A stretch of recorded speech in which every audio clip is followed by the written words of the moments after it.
Мына эки мыйзамды карап атабыз да. Эки мыйзамдын аталышында жарандык жоопкерчилигин милдеттүү камсыздандыруу жөнүндө биринчисинде да экинчисинде дагы жоопкерчилик жөнүндө жазылып атат да.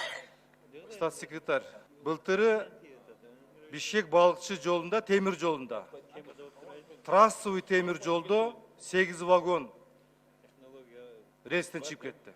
8 вагон рельстен чыгып кетти.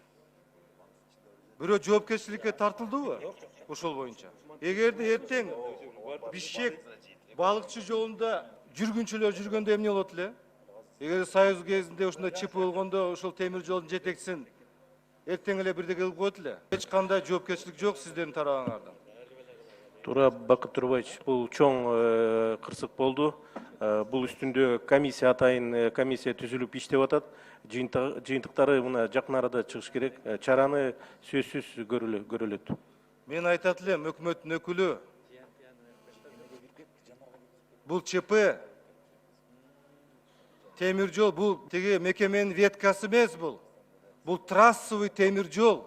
Бишкек балыкчы жай кезинде Өзбекстандан келет, башка туристтер келет, ушул поезд менен жүрөт.